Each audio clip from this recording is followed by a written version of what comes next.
Welcome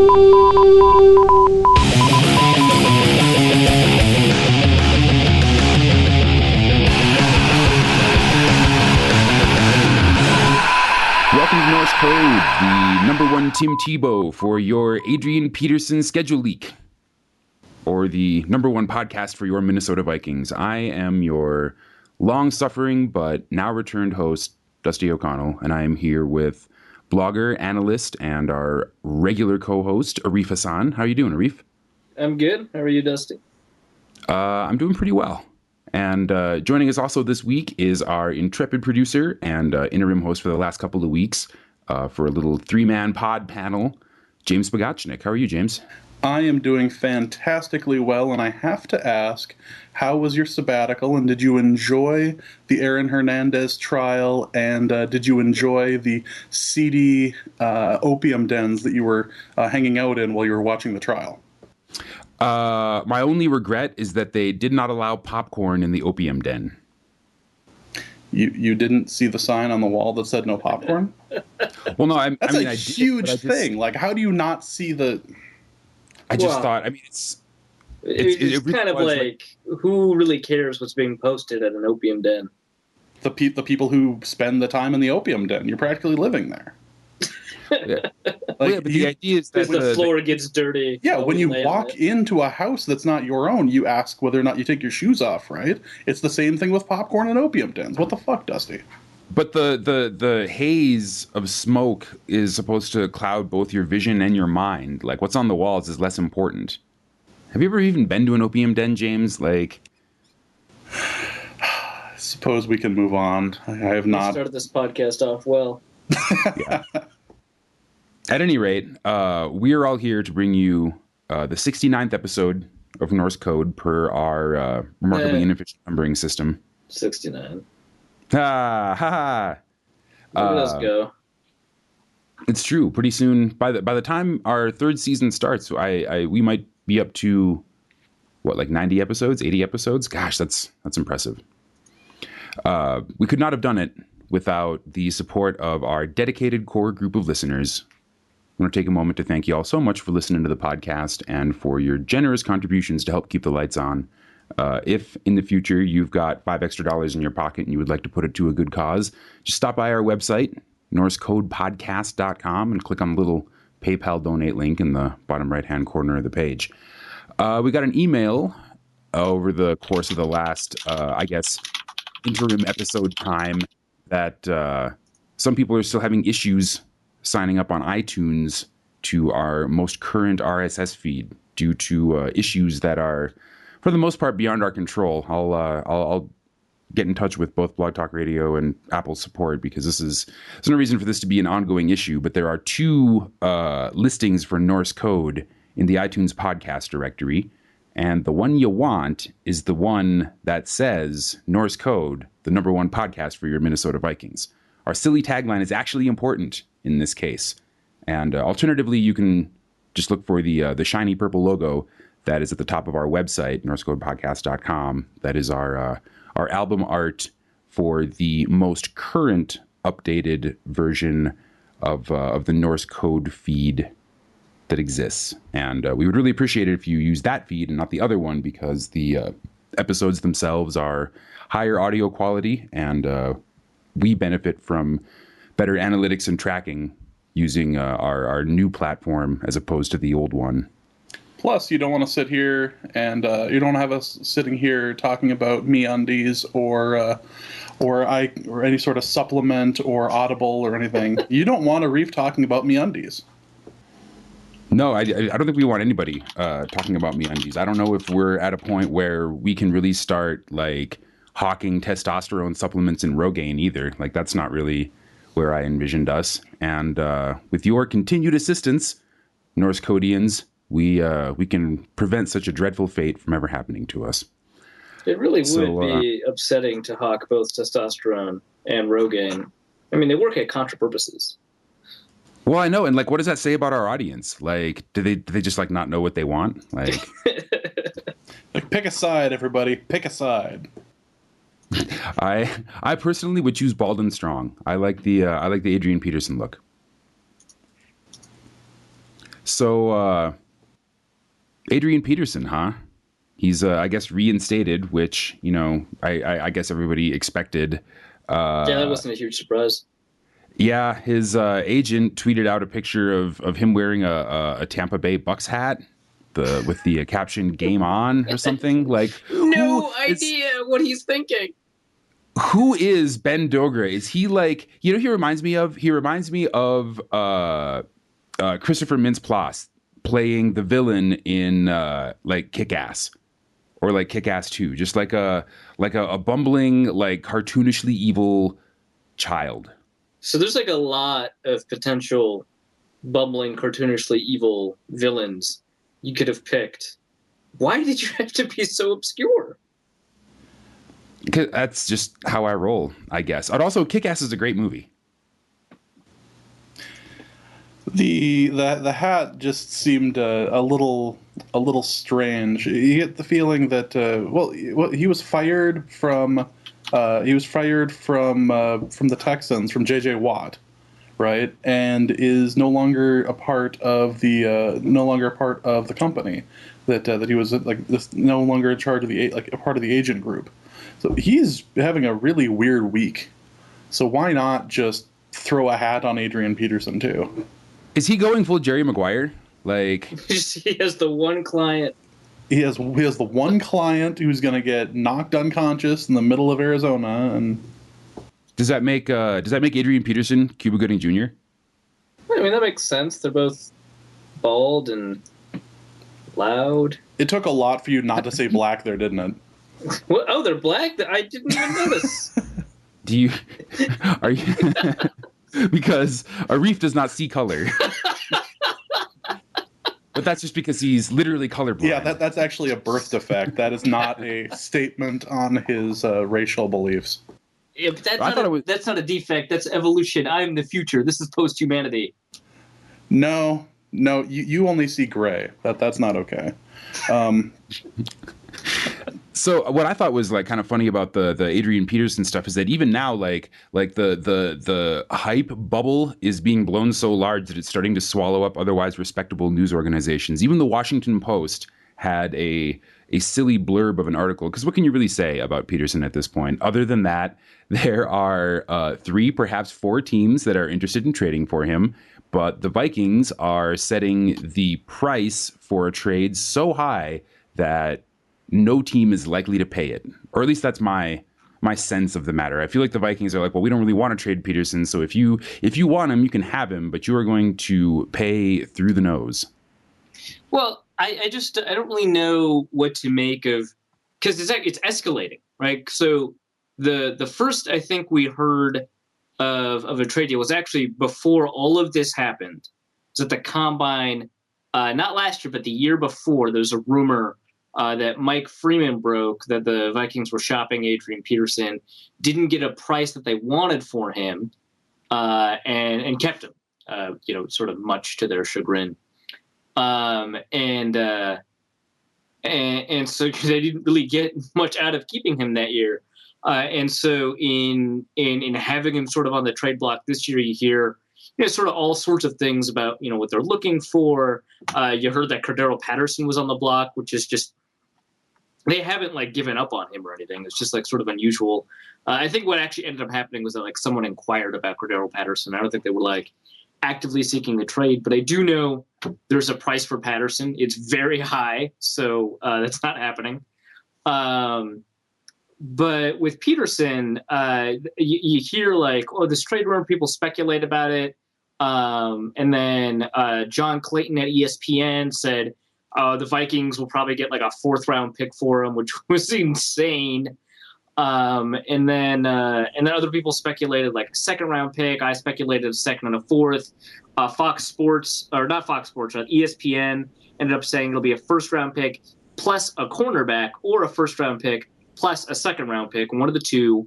And then Mike Florio said at Pro Football Talk, so this came after that news broke, that actually reports of them wanting a 1st round pick and a starting cornerback are wrong. The price is in fact even higher.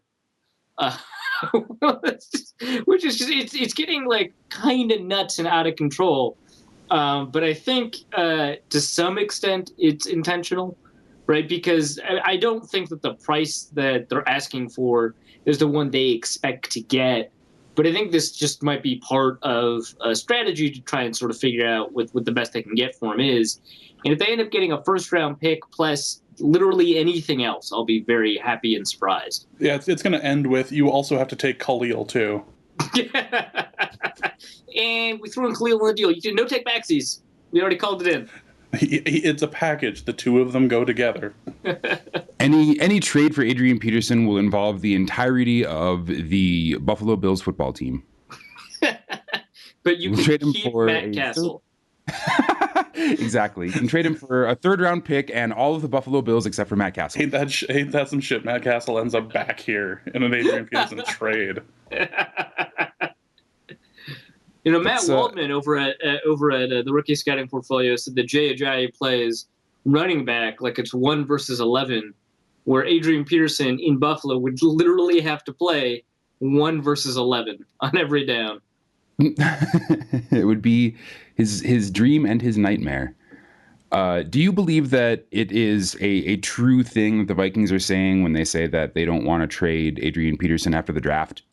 Like, once 2015 draft picks are no longer a consideration, do you think that the Vikings will stay committed to Peterson like they're talking about now?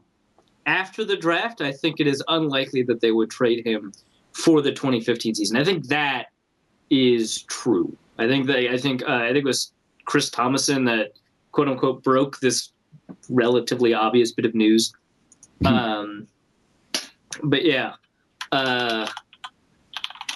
Yeah, I mean, they want draft picks now because the whole sort of point is to get younger fast and to get as many assets as possible. And in the draft, future assets are discounted at an insane rate, 50% of point value, or in real terms, a higher pick a year later. Which, whatever.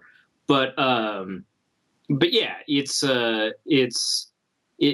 want the picks now, and it's just significantly more worth it to play Peterson, unless the draft happens and the Vikings receive like an offer that's like, our first in 2016, our second in 2016, our first in 2017, and our third in 2017. And I think at that point they'll be like, well, that sounds pretty good. Yeah, but Seattle already re-signed Lynch, so that's not going to happen. And then we get Lynch back. Like, we get Lynch, and then they get Peterson, and then we get a first, a second, and a third. That sounds like a pretty good trade, right? Yeah. Yeah. That sounds great. Well, but the trick is that Lynch is going to retire after this year, so who cares? Is he really? Probably. He's no spring chicken. I mean, he was threatening to retire until the Seahawks were like, fine, we'll pay you like $4 million more than we planned to. Lynch thought those were agreeable terms. That's $4 million agreeable terms. But yeah, no, I mean, the rumor's been that Lynch was going to retire this year, that he wanted to, and then he'll probably retire next year. So we'll get into this later more in the show, but an article on Vegas Insider has Seattle with the highest win total for 2015. That makes sense.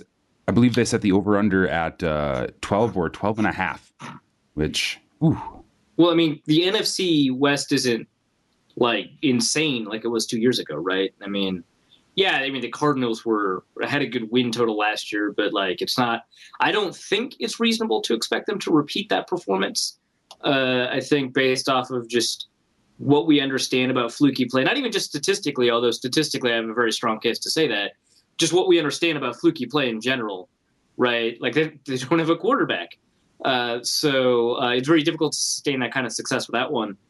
So you've got the Arizona Cardinals, is probably the second best team from last year. You've got the mess of the 49ers organization. And then you've got the Jeff Fisher Rams guaranteed to go 8-8 every season. So it's not a great division anymore. It's just Seattle and everyone else. So that makes a lot of sense. Also, Seattle's a good team, allegedly. So.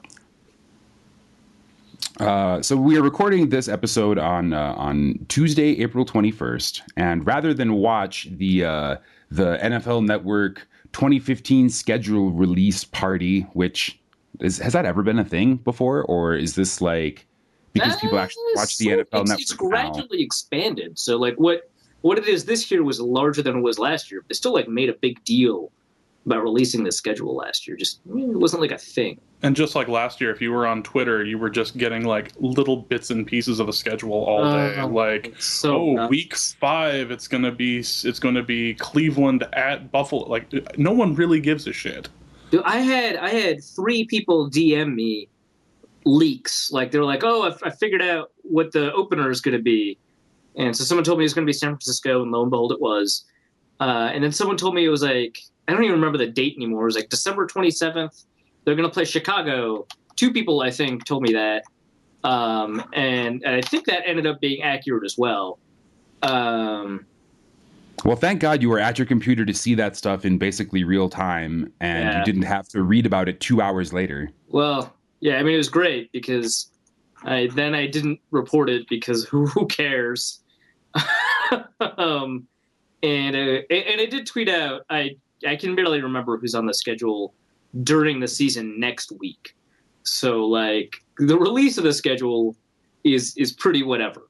But there are some interesting notes in the Vikings schedule this season. Well, actually, first of all, if you go to NFL.com, I mean, at least for tonight, I don't know if it'll still be there, when this episode drops, but there is a genuinely insane backsplash graphic on the NFL.com website. It's like the homepage? a Candyland style. Yeah. Like what is this? Whoa. My God. Cities. The Patriots field is there. There's an NFL 747 that appears to be trimmed with gold leaf. Yeah, I just took a screenshot of it so we can post it. Yeah, because there's on the Daily Horseman page. Fighter jet flying over what is fans. this? Like, there's Big Ben. There's a double-decker bus. There's a truck for bottom right. There's a big truck with what appears to be a woman sitting in the back cab. With like a megaphone. Yep, with a megaphone on top of a chest freezer. They made a road sign out of the pink ribbon and the NFL shield, and it's just like chilling there. Wait, what? Oh my God! Yes, they did. There's so much to discover here. So I was wondering why. Is that a casket next to the 12 and the 3 for the Bear? Presumably for the Bears and for the. Clearly that's a casket. The Steelers. Is that a grill or is that a casket? No, that has to be a casket. It's going to be a body bag game. Yeah. Is there a ladder somewhere? Can we anticipate a ladder match at some point? There's a cash grab. Oh, there's the turkey in the mountains. You see it? There's a Christmas tree. It's very well camouflaged because it's a turkey. It's the same color. Oh yeah, no, the tail feathers are like intruding on the golden path. Yeah, yep, there it is.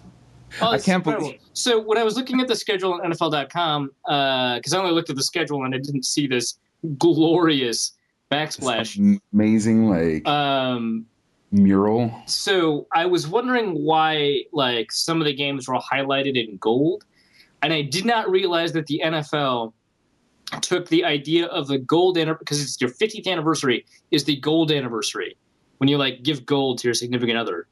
Yeah. And they applied it to like a non-personal. They were just like, 50 years of us existing, gold.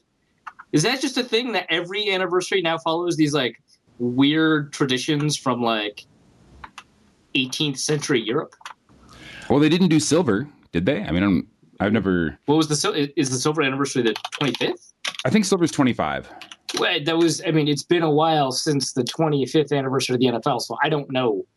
Probably not. But you'd think if it meant anything that they would have mentioned it, and somebody would have mentioned it since.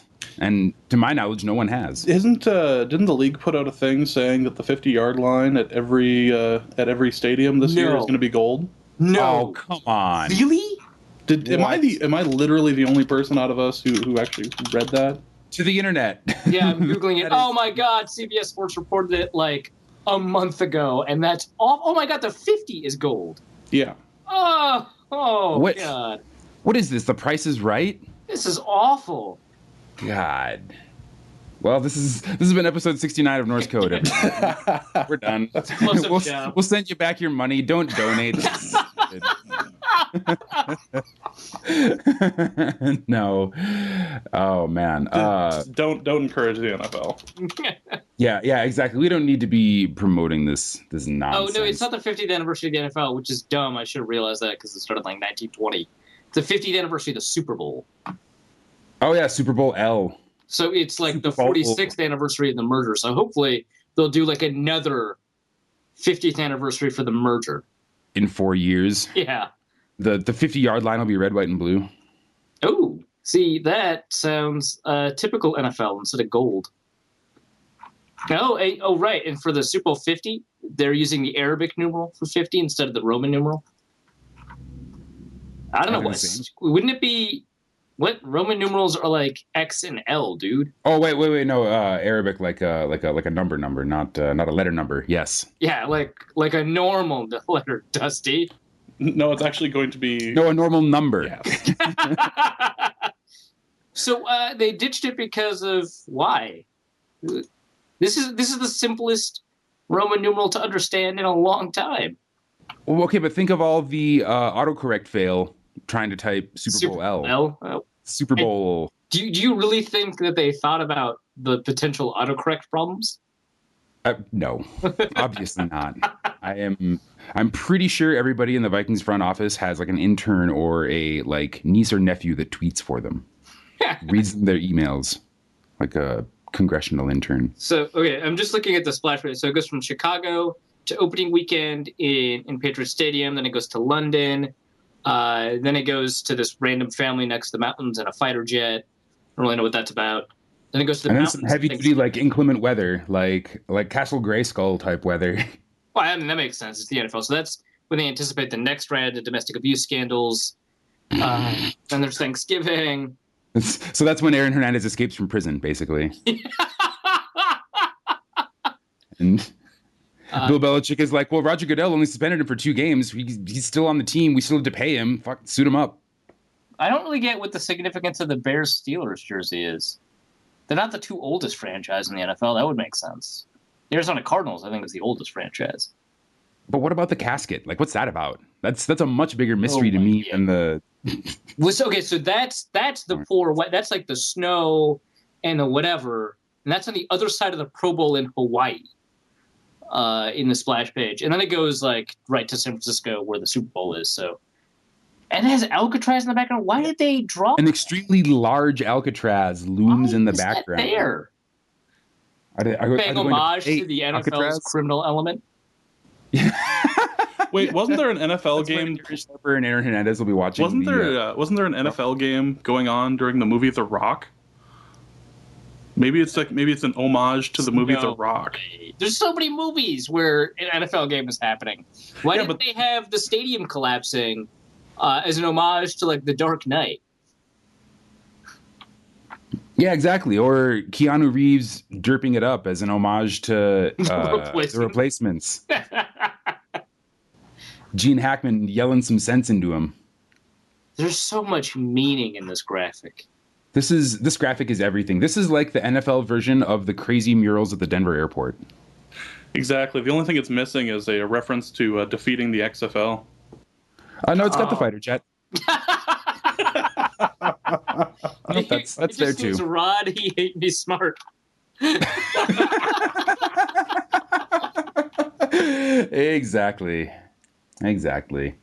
There are a couple of interesting notes about the Vikings schedule, the actual schedule this season, although the NFL has done a great job of distracting us with very showy presentation of said schedule. Chris Thomason said on Twitter today, as stuff was leaking, with reports of Bears at Vikings weekend on December 20th and Giants at Vikings weekend on December 27th, of course, these games being played outside, Minnesota can try to break its own record for the coldest regular season game. Twice in 2 weeks. You can try. Like, they'll attempt to do so. Man, F this team. This is awful. Well, and the Vikings are playing in Denver in week 4. So I will have an opportunity to see a Vikings game in my hometown, which if there are any other North Koreans... Oh, the Vikings, obviously. Let's make it sure. Oh, don't you even worry about that. I will definitely be there in my Randy Moss throwback jersey and my Vikings hat. What if someone confuses it for a Cordell Patterson jersey? Yeah, I thought you were going to pick up a nice counterfeit Bridgewater jersey like mine. Yeah, pick up a Bridgewater jersey. Yeah, I could, but the Moss throwback is just a classic. And yeah, no, it's a good one. I try to wear my Alan Page jersey as often as possible. So that's really real. Well, and that is something that only like a very old football fan of another team or a student of the Vikings could really appreciate. So, well, I mean, that's why I bought it. I wanted to give the impression that I was a very erudite Vikings fan, obviously. And then you let your knowledge kind of catch up to the implication that your jersey makes. Yeah, exactly. It's like when people see me, they know a real Vikings fan. It's either that or it's Troy Williamson one. Oh, that would be a phenomenal jersey. Do Demetrius Underwood jerseys even exist? Like, was he on the team long enough for them to make a jersey for him? Well, they make jerseys. Well, I guess I don't know what it was in that landscape, but now they make jerseys immediately after the draft. So you should be able to get them, before he doesn't report to training camp or something. Yeah, the email... for the 5 actual days that he's on the team and not suffering from like extreme mental stress or whatever it was that made him go sign with the Dolphins. Yeah, the email usually goes out like moments after the draft ends with a listing of this jersey will be available in 24 hours. But that was 1999, so like that's like the difference, right? Like maybe it's not like you could have gone to NFLshop.com and ordered it. Like I don't even know what the state of pre-orders was like way back in the 90s, which incidentally we were discussing before the show. No, that's actually what we did instead of watching the draft or the regular season scheduled spectacular was sit around during pre-show and look at old pictures of ourselves from the 90s and watch very confusing music videos, which I think was time well spent. I don't think we really missed anything. It's no, we're fine. Yeah. No, we're definitely fine. No, back in the 90s, you could still get a Ron Mexico jersey for the Falcons without any problems. They won't let you buy any NFL team anymore. Won't let you buy a custom-made jersey with the name Mexico on the back. It doesn't order anymore. It's a damn shame. Yeah. So even though the Vikings win prediction, according to some company, CG Technologies, that does odds making and that sort of thing. Sure. Vikings are 6.5 wins, and the over is a slight favorite. And that's funny because that's about where they were predicted last year. And they went over that too. Team. Suck it. So is this? I say we had a much easier schedule last year than we do this year. I mean, looking at the schedule as it stands, but yes, looking at the schedule as it stands, it's a lot harder for me to come up with a scenario where we could conceivably end up with 10 wins. I mean, I agree. I think because you've got Denver, Kansas City, and San Diego, all of them should, in theory, be very good. Although again, you get a bunch of questions with, I think, all three of those teams at the quarterback position, less so with San Diego, which is kind of a weird thing to say. But I still think that all three of those teams should be very good and very difficult to beat. So yeah, I think that. But I think that the NFC West thing is it's not as bad as it was the last time the Vikings had to square off against the NFC West. So maybe that'll help. Is this going to be the year that I get another bigger TV as a result of betting on the Vikings over? Yes. Yeah, I mean, I can see 7 wins. I mean, I think 7 wins is definitely reasonable. And we could pick up one game from them. We play the Bears twice, and we could win both of those games. Cardinals is winnable. Falcons, I think it's winnable. Winnable. Giants, definitely winnable. 49ers in week 1, definitely winnable. Would it be great to beat the 49ers in San Francisco to open the season during Monday Night Football? That would be fantastic. I don't really know why that ended up getting the Monday Night Football billing. That's like really weird. The San Francisco team is like a mess. which I mentioned earlier. But like, maybe it's because the new head coach thing. Maybe it's because of Teddy. But that's just so unusual as the Monday night game. Well, I know they always go out. They always go super out west for the second Monday night game, though. So I mean, it's not that unheard of. The problem I'm going to have is that it's going to be the game that Chris Berman announces. Oh God! Everybody mute your televisions. Yeah, we will have a podcast for that episode for that game. So just sit and watch the game and just have it on mute and listen to us instead. Maybe we can hop on YouTube or something and just like we can broadcast the game stream the ourselves. game. Yeah, just sit and talk about what's happening on the screen. Could not be worse. I would We'll much riff tracks it. I'd much rather bitch about announcers on Twitter than announce a game myself, because announcing has to be one of the hardest things to do, which is why there's so many bad announcers now. Calling play-by-play is it's an art form, and it takes a ton of practice. And even if you are good at it in other sports, it is very easy to make an ass of yourself if you are even a little bit nervous or unprepared. Mike Goldberg. Yeah, I think Mike Goldberg might have some insight into that, and he managed to make it worse by defending himself. He wasn't even defending himself on Twitter. He was attacking other people on Twitter. Didn't even offer a reasonable defense of his performance. He was just like, no, you're a jerk and you're a dick and fuck you. And you're just like, man, you are a professional maybe. Well, because he was very upset that he failed to, study and be able to like read his little roster sheet that was like right in front of him as he was misnaming players all through the game that he called. Yeah, that was weird. It's just odd because like announcers get one game a week usually. The top tier announcers might get two. But when you read about like how these announcers prepare for games, there's like accounts from Mayock, there's accounts from Jaws, there's accounts from Madden, and even like Joe Buck, who people don't like, which is fair. And they talk about how much study goes into any game. They watch the last couple of games from both teams, study the rosters. They talk to a lot of the players, so they can give like those interesting in-game nuggets, maybe break some news, because they do that occasionally, which is kind of weird. That sort of stuff. And they go, and it's very clear that Mike Goldberg did not do that. Yeah, Al Michaels in his book just goes in depth as to all the things he does before a game, and he's considered one of the best. I just, from the sound of how he did it when he went up for that Lions game, man, he might have just been hungover, found himself, like woke him up in like Dinkytown, and just went, the library. All right, so the stadium's that way, right? Good. Let's get it on. And then he's like, fuck it, and he stops off at Psycho Susie's to use the Wi-Fi and look up some shit on Google real quick. Harrison Griffman, right? All right, excellent. Griffman. All right, okay, so I think we correctly identified the winnable games. I think that if you take a look at sort of a package of games, let's say that AFC West package of San Diego, Denver, Kansas City, all of which are kind of in a row, by the way. There's just a bye week in between Denver and Kansas City.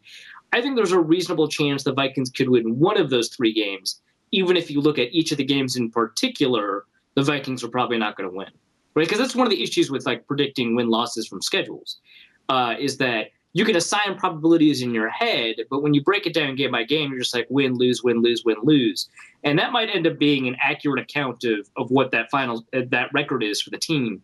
But if you think about it in probabilities, you probably have a better chance. And so I think if you take a look at these really good games, like let's take a look at that AFC West package, I think the Vikings can go 1-2 against that set. I don't know which one they would win against, right? Because I think they're reasonably underdogs in every one of those games. But I think they go 1-2 in that set. I think that in the first two games, they go 1-1 in that set, right? Because I think Detroit's a lot better than people give them credit for. San Francisco's a lot worse than people give them credit for. I think their over-under is 8.5 games. I would easily take the under on that. That sort of thing. If you take a look at sort of the next group, Detroit, Chicago, St. Louis, I think they can go maybe 2-1, in that set. Pretty easily 2-1. And then Oakland, Green Bay, Atlanta, they could go 2-1 in that set. And you look at those final 5 games, really tough. I think they can take away 2 wins out of that. if you add all that up, and I wasn't keeping track in my head, but it's like what 1-1, 1. So it's 3, and then 4, 5, And 6, 7. So that's 7 wins. So that's 7 wins. Even if you break it down game by game, you might end up with fewer than 7 wins. But it's likelier that the Vikings pull off a surprise, I think, against a good team, than it is that, because I think there's like a huge gulf in the schedule, right? I think the bad teams are really bad, right? I think Oakland is really bad. Maybe Atlanta figures things out and turns it around. But then San Francisco, I think, is much worse than people give them credit for. And so I think it's not as likely that they'll end up, losing to those teams. I think they'll probably get both Chicago games too.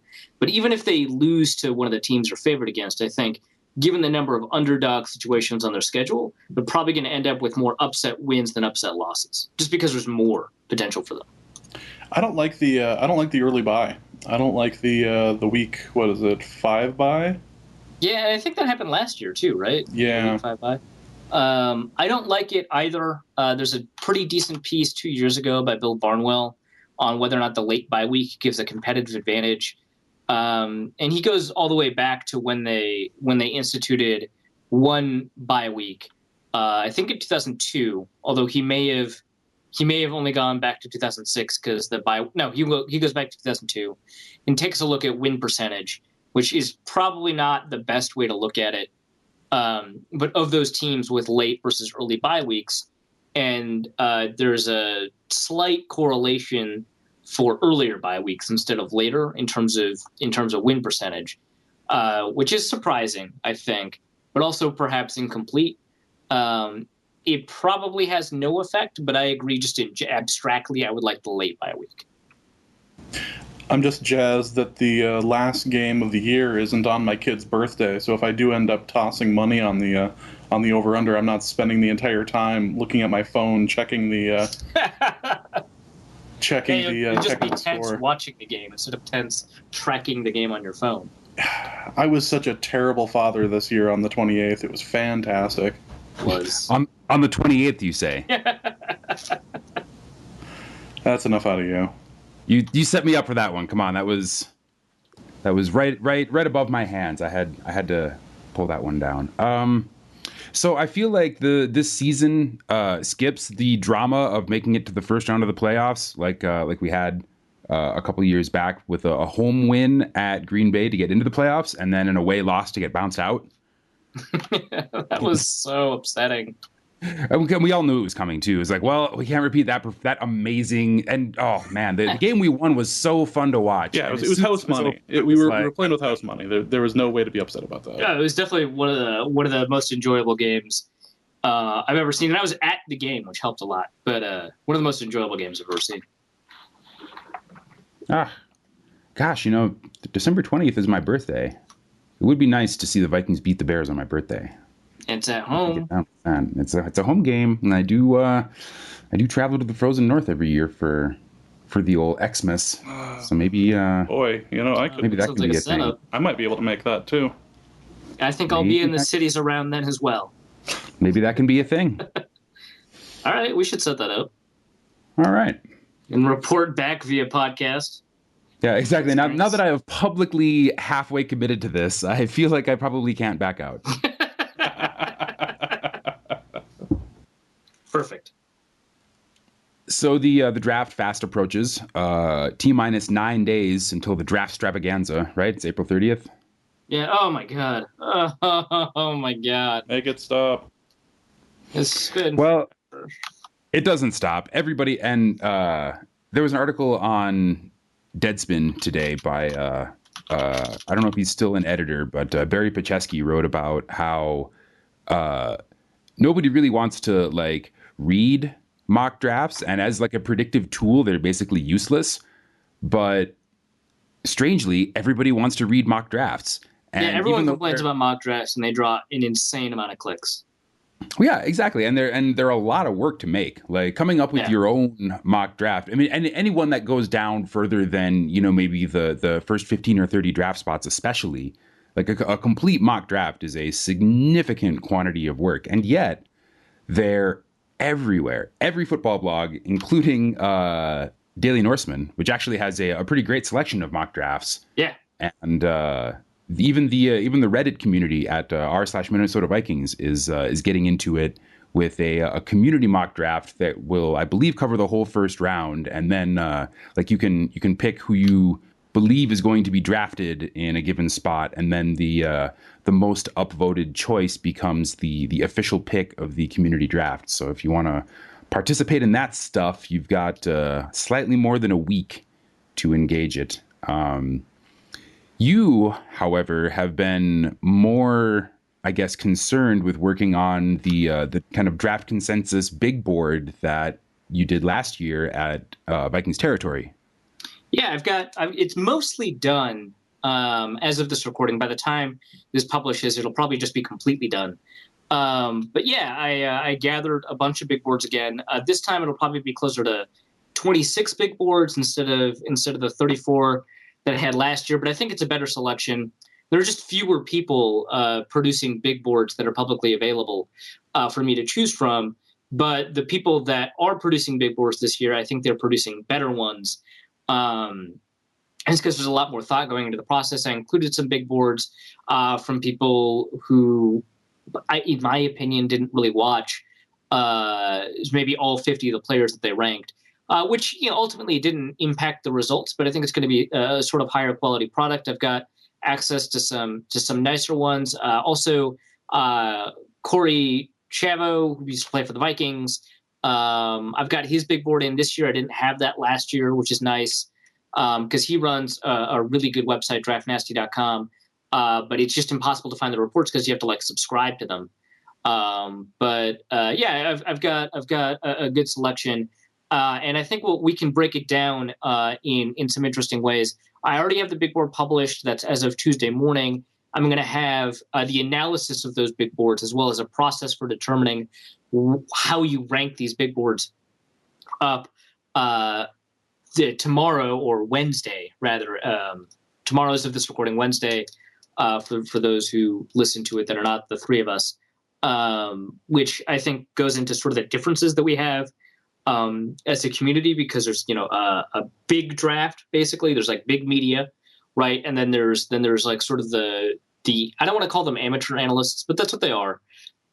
Just in the sense that they're not hired by the NFL, which doesn't imply that they're any less talented. But yeah, and there's significant differences between those boards. The people that produce the sort of the big draft, the big media boards, they're all very consistent. They all tend to agree with one another in a big way, and there's a lot of reasons for that.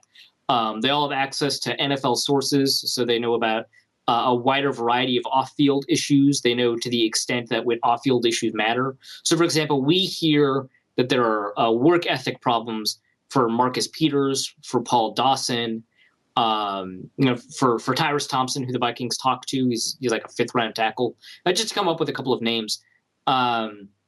Those are three people that we know about work ethic problems, but the degree to which those work ethic problems may have an impact in the NFL might be different, and externally we may all ding them all the same way. We might be like, oh, well, that drops you a couple spots on my board, and it tends to have an equal impact on all of these boards. But for the guys who have access to the NFL, they know which ones the NFL are valuing more, right? Which ones they think have bigger sort of work ethic problems.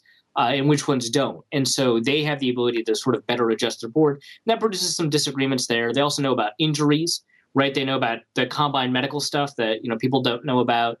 They have access to all 22 film, which until this year, most of the amateur analysts, the third party analysts, didn't have access to. Even this year, they don't have access to it. There's just more all 22 stuff on draftbreakdown.com, which is really nice. And that's really useful, especially for scouting quarterbacks and safeties.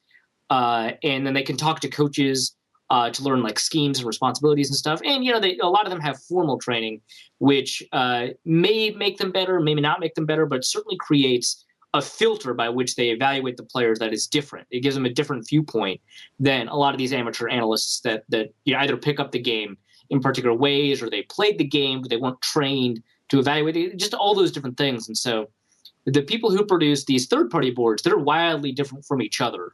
especially when you get into the 30s, 40s, and 50s, whereas the people who produce these big media boards like ESPN, Mel Kiper, Todd McShay at Scouts Inc., Scout.com, CBS, all the NFL.com boards, those are all very similar, even when you get into the 70s and the 100s.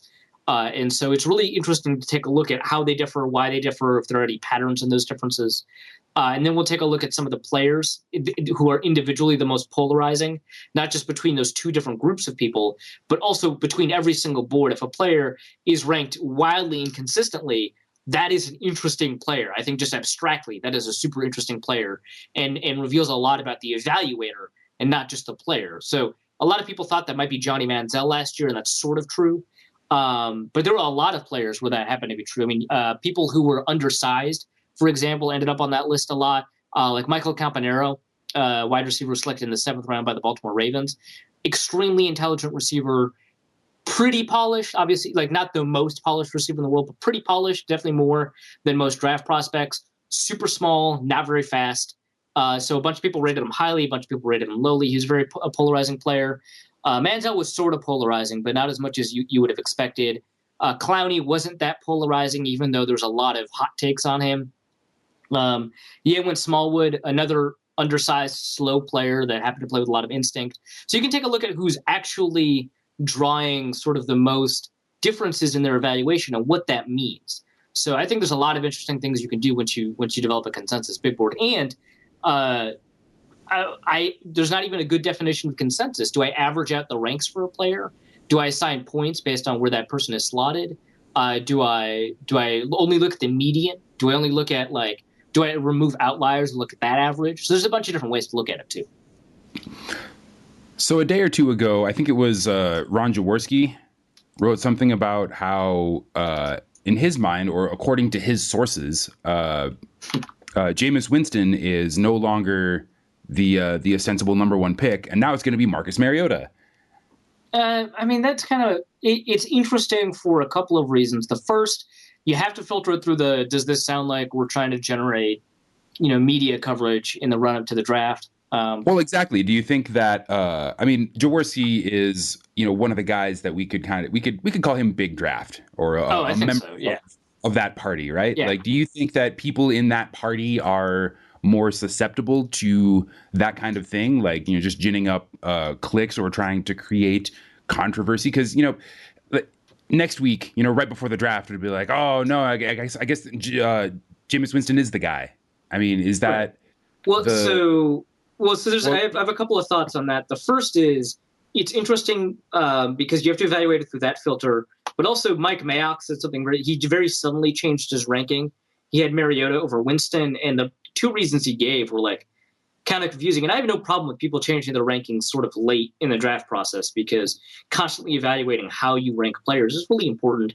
Constantly figuring out sort of what issues are with the players is pretty important. But the two reasons he gave were kind of surprising because no one – he didn't explain what changed, right? Like if he had said, this time I only looked at snaps under pressure and I thought Winston was good under pressure, and it turns out he's only average under pressure, and that's supposed to be his trump card over Mariota, so then I moved – that would have been awesome. That would have been a really great explanation. But instead he had said something like, those 18 interceptions really bothered me, which did your evaluation process change? Because those 18 interceptions did happen quite a while ago.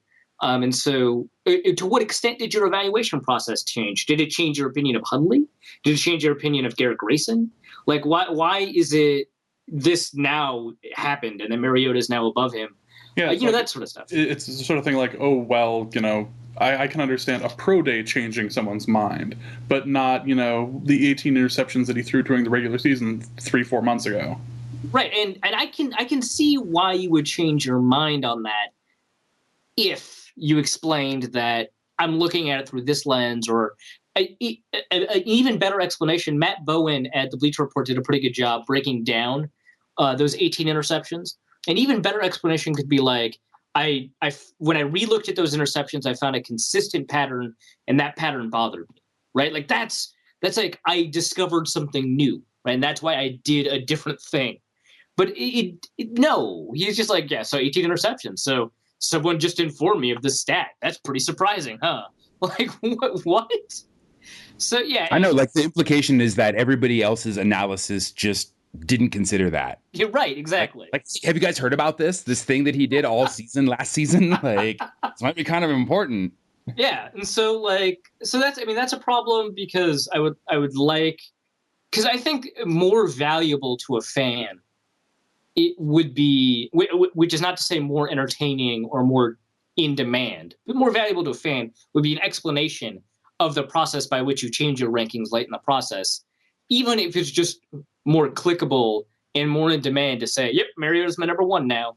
So with Josh saying it and Mayock saying it, if someone else says it, and I doubt that's going to happen in a big way or in a meaningful way, then maybe something's going on sort of behind the scenes in the NFL that is driving this. But I'm not sure, because I don't think the Bucs will change what they do. Well, it kind of feels to me like you have no choice but to change your mind a bunch of times as the draft gets closer and closer, because all of this stuff has been, I mean, maybe not analyzed to death, but it's all anybody has talked about. And, you know, it's in people's nature to, you know, second guess themselves once everybody kind of agrees, like, oh, okay, you know, this seems like a reasonable outcome. There's always somebody with just enough credibility or just enough new information to be like, but wait, what if? And then, you know, the whole, you know, navel gazing party starts again. Yeah, I think so. I think part of the problem is that I think it's somewhat of a self-fulfilling prophecy. I know that the first round is much more exciting than the second round, but we've had virtually no discussion of these second round prospects, some of whom are super interesting. I mean, and they don't even have to be in the second round to be interesting. I think, you know, these guys projected in the fourth, fifth round, really interesting. Not even necessarily because they'd be impact players in the NFL. Chris Conley has an amazing Star Wars fan film with really high production values, really good at, like, a movie snob likes him. Like, it's good stuff, right? And he just made a Star Wars film for, like, he's like a journalism major. He made it for like a film class. And it's super cool. And there's like an interview of him on, I think it's like Recruiting 247 or 24/7 or whatever it is, that recruiting site, where he has his draft diary. And in the fourth one, he gives his opinion of the new Star Wars trailer. And he talks about like how the Sith Lord in the trailer looks a lot like, you know, Darth Revan from the Knights of the Old Republic RPG. Like that. What a fascinating dude, right? 2 years ago, Bobby Wagner was a huge Teenage Mutant Ninja Turtles fan. Didn't get to find that out until he was actually drafted. So he would start for Arif and I, but Dusty probably wouldn't even draft him. Wouldn't even look at him. Well, I just want to throw out there that the mere fact that a fan had to remake the movie in order to make it like good or perhaps better is kind of an indictment of how much the, you know, original content sucks. That's not, no, it's just a fan video in the universe. It's not like a remake. Unless, okay. Yeah, okay. Unless you're talking about like the Phantom Edit, which you're not going to find many Star Wars fans who are big fans of the first three anyways, so like whatever. Arif, you're going down a dangerous path. We've had this discussion. We've had this discussion in the past. Dusty thinks Star Wars is shit, and this is no amount of podcasting is going to fix that. My point was there are so many interesting people. Let's stick with that. Bunch of interesting people with a bunch of interesting stuff about them, and they don't even have to be like interesting as people. The stories could be interesting. Dorial Green Beckham drew a lot of clicks over the draft season because he's supposed to be, you know, the best receiver in the draft. Although I don't think that's true. But he's going to get drafted late in the first, early in the second, maybe all the way into the fourth round because not just these issues with domestic violence, but also he got caught with drugs, like marijuana twice. But like a pound of marijuana, not like he was smoking, but it was like almost like intent to distribute amounts of marijuana. That's a Jerome Simpson amount of pot. Yeah, it is. I mean, he almost FedExed himself. But yeah, and then also there were reports that he was lazy in practice. Like, there's a lot of off-field issues for him.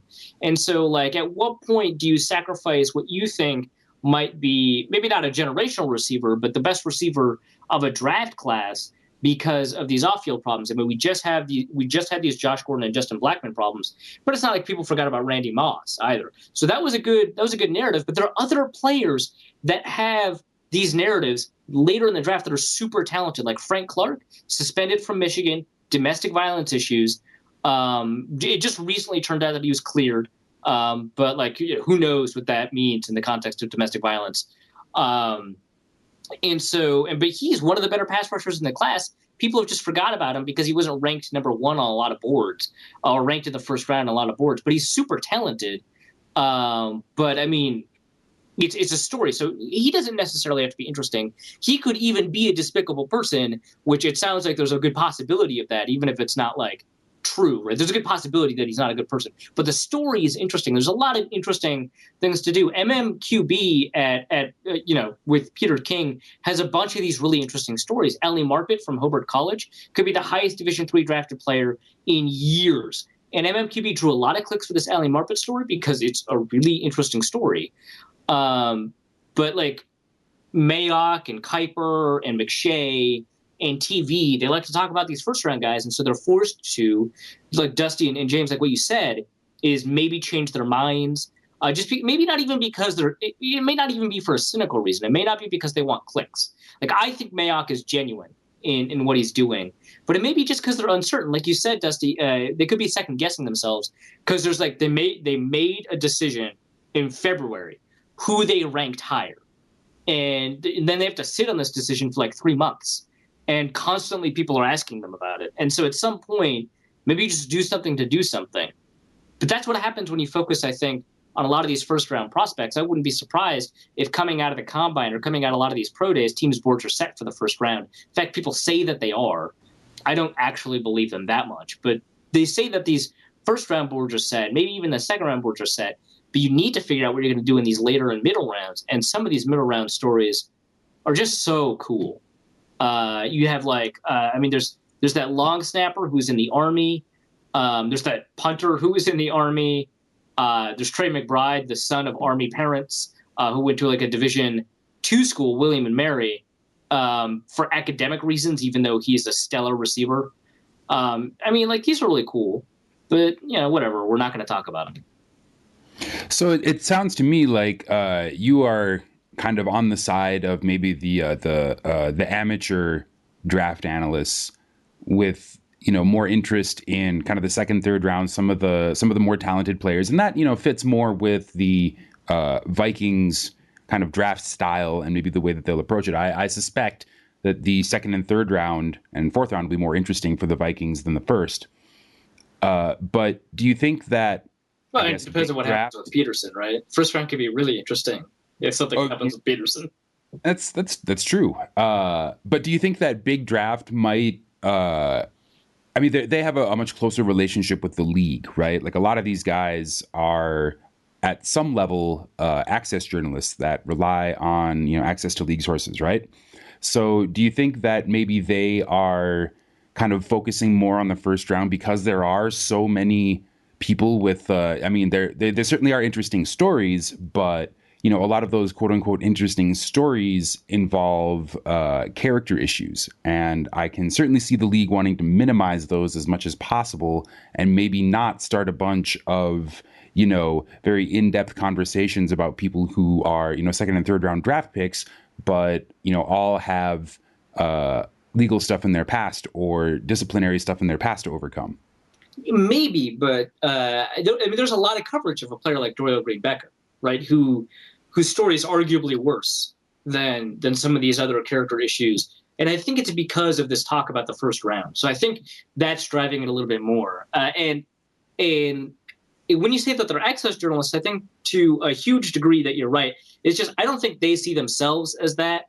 And so I don't think they think the way that they sort of craft their art or produce sort of their content is reliant on that. I think they focus on the first round because it has been natural to focus on the first round. But we've seen it. The only reason I have a job doing this is because of this. We've seen it, but like there's a lot of demand for really deep football analysis now. And I think in many ways, a lot of these bigger media organizations haven't caught up.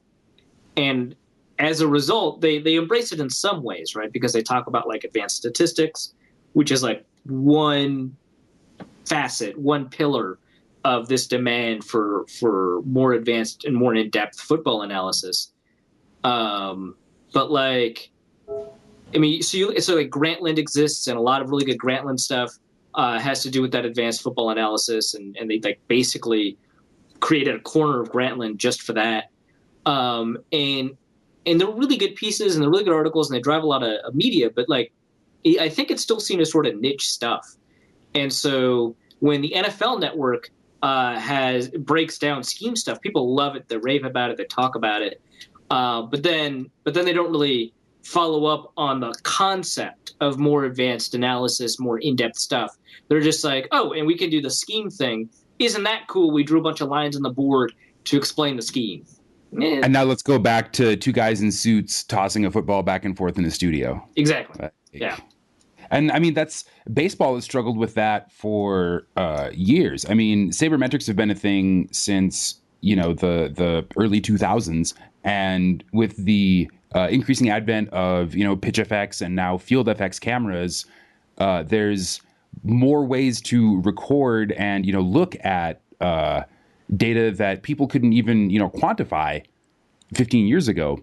But still, you've got guys like Joe Morgan that, they have access to the bully pulpit, and they actively deny the power of, advanced statistics and advanced analytics. And in my day, we played the game right. We didn't need all these fancy derived statistics. No.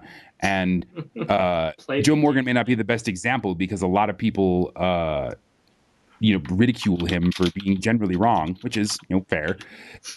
But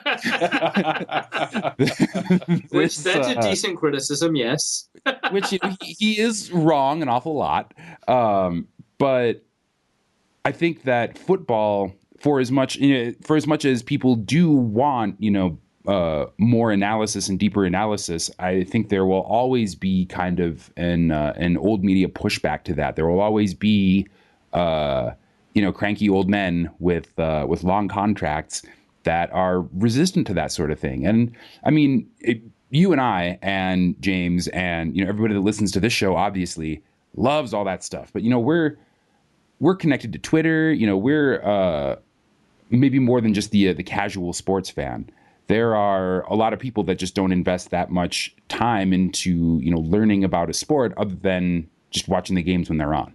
So. Well, I think part of that is true, and I think my perception of like the demand for advanced draft analysis or advanced football analysis might be skewed because my audience crafts itself. Basically, my followers follow me because they follow me, right? And so they follow my work and that sort of thing. And so I think there's a perception of that, but I mean, there's also. I mean, fans love underdog stories. They love all of these stories for players that are not as well known, and they love attaching themselves to some of these players. You could take a look at Adam Thielen. You could take a look at Marcus Sherrills, who before he actually played cornerback for the Vikings, fans loved. And fans still love him, right? And he improved a lot, but definitely not as much as they did before he actually had to play a non-return position.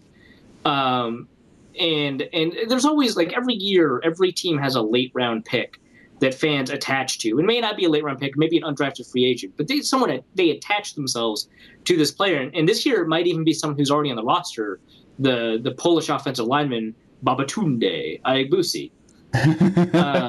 Tackletunde. Babatunde.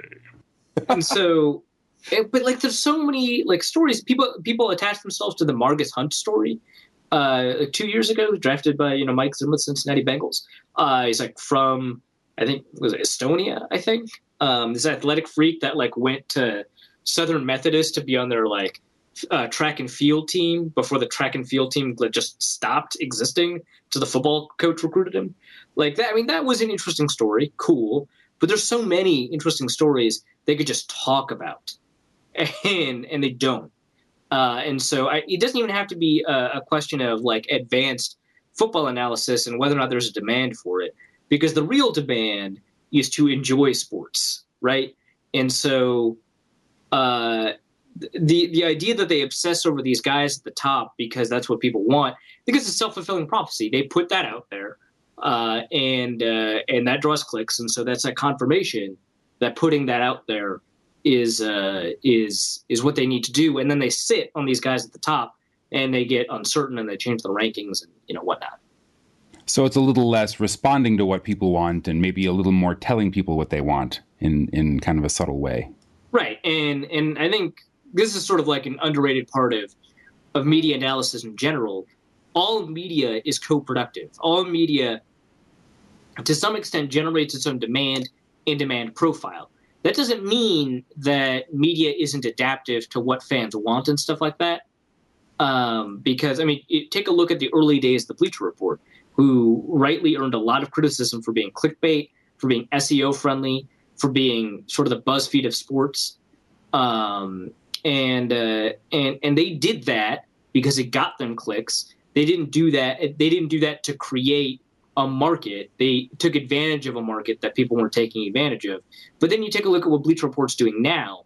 It's significantly better. They're hiring a bunch of really good analysts, a bunch of really good reporters. And the people whose articles are trafficked the most are people like Matt Bowen, who played safety for 7 years, who breaks down the X's and O's every week of multiple games. Matt Miller, who has 7-round mock drafts and a 200-player big board. Mike Freeman, who is just an access journalist, right? But he writes these really long articles with a bunch of really great tidbits in it. And Bleacher Report is responding to the fact that they can, to some extent, take advantage of emerging trends like people wanting deeper analysis, as well as sort of create a feel for their site that people respond to. And so I think that people forget that all media is co-productive. You're not just responding; you're creating the environment for the people that you respond to. And so your sort of demand of media and the supply of media are dependent on each other and create each other. And because of that, it's just too easy for people to blame fans for forcing functionally the media to produce bad content. Well, yeah, I mean, Bleacher Report is able to do what it does without any listicles about the relative merits of Jinko jeans. 11 or 12 listicles on Jinko jeans. Most Google image search results. Yeah, and that's a good thing, I think, on balance. And I mean, even with BuzzFeed, you're starting to see that they have taken their clickbaity money that they have managed to earn and are starting to use it on like long form investigative journalism pieces in, I guess, some kind of steering towards respectability. And more power to them. That's good. Also, kind of weird. You sort of want to work your way up to that. But they just kind of went right into it, which was kind of cool, but really unnerving. I know, it's a big pivot. Yeah. Although if you ask them, they say they've never done a clickbait article in their life. Well, no one wants to admit to it. Actually, we can all smell it. I thought there was a BuzzFeed list of the top 11 clickbait articles on BuzzFeed. Oh, I'm fairly certain that's a thing. The top 10 most meta listicles on BuzzFeed. The top 10 listing of top 10 pictures of Genco jeans. Now we've gone too far. It's funny that you mentioned Bleacher Report. We're going deeper. The 2014 NFL Draft Review dropped today, where they power rank every team's draft haul after one football year, and who should come out on the top of the list but our own Minnesota Vikings. Yeah, the piece itself only really talks about the 2 first-round picks, and if you're only going to talk about first-round picks, I know the Vikings are going to come out ahead a lot because they have more first-round picks. But I mean, they always win day one because they have the most picks on day one. But I mean, yeah, it was a pretty good draft. The consensus board, I'm going to plug that again, allowed us to take a look at who best took advantage of the draft capital that they had by selecting players that analysts thought were the best. And the Vikings came out number one in that too, right? And so they won the draft right after the draft. They won the draft a year after the draft. Hopefully, and more importantly, they'll win last year's draft 2 years from now, which is sort of when people like to think is the best time to judge a draft, like 3 years afterwards, right before those players are on their contract year. Which, sure, whatever. I think that if we're going to, like, I've talked about this before, and I've ranted about this at least 3 times in this podcast, but I think if we're going to have strong opinions on players, that it only follows that we have strong opinions on teams who pick players. And so it is okay to grade a draft immediately afterwards, but whatever. Well, it provides if nothing else, it provides a data point. So that way, when you grade them a year later, you can be like, well, this is what we thought then when we didn't know very much. And now we can kind of measure the distance from our uninformed opinion a year later. Like, this reveals what this team knew about this player, which is really cool. Or the team that I thought made a good pick, they actually missed on this player, and this is why. And exactly. Or this player really surprised everybody, blah, blah, blah, blah, blah. Yeah. Yeah. And so it's good to like evaluate drafts as time goes on. But yeah, I think if you take a deeper look into that draft, maybe the Vikings aren't number one, maybe they're number two. I actually didn't look at the whole list. I only looked at number one. Actually, you weren't the first one to link me to it. I was like the third person to link me to it, but I still only looked at the Vikings just because I wanted to see what they had to say. But I wouldn't be surprised if near the top of that were the Oakland Raiders, who were the second in the consensus board rankings. I wouldn't be surprised if they were in the top 5 of that list that you have, that Bleacher Report produced, and so on. And I wouldn't be surprised if you take a look at the whole 7-round draft, maybe the Vikings aren't number 1, but they're only top 5, right? Because you didn't get much production, or any actually production, out of Scott Crichton. Jerick McKinnon was injured partway through the season. David Yankee is much criticized by fans. But then you could say, hey, Jabari Price was a pretty good pick for the 7th round. Brendan Watts, despite his injuries, pretty good pick for the 7th round. So I think the Vikings probably top 5, if you take a look at it 1 year later. But I mean, if you only analyze the first round, yeah, hell yeah. Go Vikings. That was a killer first round. We had 2 picks. 2 of them. And they both are hits, probably. That's the best you can say, I guess. Yeah, we'll take it in the 3 from before. Yeah, it works. So that's. I mean, I guess we could probably come back next week and talk about some mid-round draft prospects. But as far as big picture draft stuff or big board draft stuff, as the case may be, VikingsTerritory.com is going to be the place to go. And of course, if you still have not had your fill of mock draft goodness, Daily Norseman is there for you with a pretty impressive list of mock drafts, that some of which go pretty deep. Yeah, no, they've got a fantastic mock draft database, and that database it's pretty useful for trying to figure out what other people think of the Vikings, what Vikings fans think of the Vikings, and it's actually a pretty good starting point for meta-analysis, and I don't mean that like in the ironic way people when they talk about meta, but literally analysis of the mock drafts. Because and I've written an article on Bleacher Report, 2 articles on Bleacher Reports on sort of who the experts are predicting go to the Vikings in the first round. Overwhelmingly, it's Trey Waynes, but the more recent mock drafts have them selecting Devontae Parker instead of Trey Waynes. And then after that, some people are saying Amari Cooper, some are saying Brandon Scherf, some are saying La'el Collins. One person said Andrus Peat. One person said Marcus Peters. So it's useful just to take a broad understanding, because an individual mock draft probably doesn't provide you with a lot of information. But if literally every mock draft has you selecting one player, there's a more than 25% chance probably that you'll select that player. Maybe even a more than 50% chance, although it's the draft, who knows?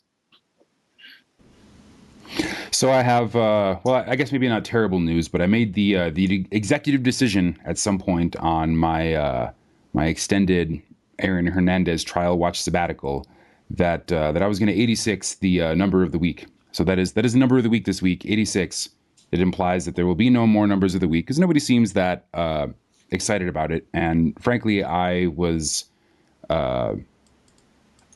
just bored of doing it. Terrible. You're saying bored, not terrible at it. Okay, so Dusty was bored of it. Yeah, you got me. You got me good. It was. No one's gonna miss it. If you do, send me an email and I'll consider it. But I don't anticipate getting very many emails about the death of the number of the week. Will you give personalized numbers of the week if people tweet you? I could be convinced. Well, okay, and then if people want another feature that they think would be interesting, they should tell us too. Now is the perfect time if there is stuff that you are fans and supporters who are the people for whom the show exists, and also the ones who ensure its continued existence. Tweet us with your ideas or email us with your ideas, norsecodepodcast@gmail.com. And we're more than happy to try out weird things in the off season. I let James take the wheel like 3 weeks in a row. Like it's things get crazy. What a wild ride. I know it's a new frontier, the final frontier, perhaps, and we like to stay on the cutting edge of podcastery. However, the wildly irresponsible prognostications remain popular, and I think this would be an appropriate time to engage in our featured prognostications, and I'll go first. So Tim Tebow is going to dominate ESPN. I know. If it wouldn't sound so terrible, I'd be smacking my head against the table. What is going on with the Eagles? Like, we covered this. Why do they have so many quarterbacks? We actually covered this in the last, /0 quarterbacks. Yeah, I know they have so many, and yet they don't have any. This doesn't make any sense. And Tim Tebow is just another Did he sign knowing that Sam Bradford was just never going to play in the NFL again? Is this his secret plan? Well, Tim Tebow could pull a Tanya Harding and take out Sam Bradford's knees, and no one would suspect him for two reasons. One, it's Sam Bradford's knees; they're just going to give. Two, it's Tim Tebow. So does that make Mark Sanchez, who is also an Eagle, Jeff Galooly? Is he the guy with in the tracksuit? So Boveda, one of their only open prop bets right now is that Tim Tebow will be named the starting quarterback for at least one game in the 2015 regular season.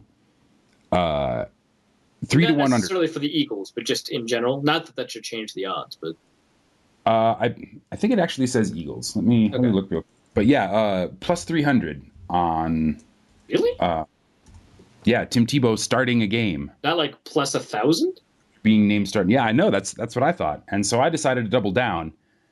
And my wildly irresponsible prognostication for this week is that Tim Tebow is listed as the Eagles starting quarterback. It gets the starter spot on the roster. Yeah. Oh, wow. It made it actually start for at least 2 games in the 2015 NFL regular season. Jesus. Okay. Well, that's pretty irresponsible to predict. Okay, here's the actual Boveda bet. If Tim Tebow makes the Eagles' 53-man roster for Game 1 of the 2015 regular season, will he start a game at quarterback during the season? Oh, that's why it's not plus 1,000, because the bet clears if he doesn't make the 53-man roster.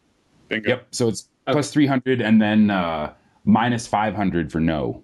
So I would still probably take no. I know. That's why my prognostication is so wildly irresponsible. It's not even conditional like that bet. All right. Well, the best part about this is that no matter what happens, even if Tim Tebow starts 0 games in the NFL this season, which is by far the most likely proposition, we're going to hear about him every week, if not every day, on ESPN during the regular season. Oh, that's the hope, right? That's the plan. That's the hope and fervent prayer. Yeah. I still like so we should make fun of Chip Kelly as often as possible because there is still a chance he's an evil genius. So we have to get our shots in while they count. But before he's committed. Well, Well, okay, so either that or he starts earning a Belichickian reputation, obviously contingent upon him actually like literally winning games during the season instead of like these theoretical games that he's playing with everyone's head in the offseason. But he's winning those. He's and then some. He's got the Super Bowl of messing with your head. But I mean, there's a scenario where it makes a lot of sense to sign Tim Tebow from a football perspective, and I don't agree. There's a lot of people whose takes are, well, he's better than most third quarterbacks. That's not true. F that. That's just not true. And I don't want to say this because I just dislike the guy. Obviously, he's a great guy.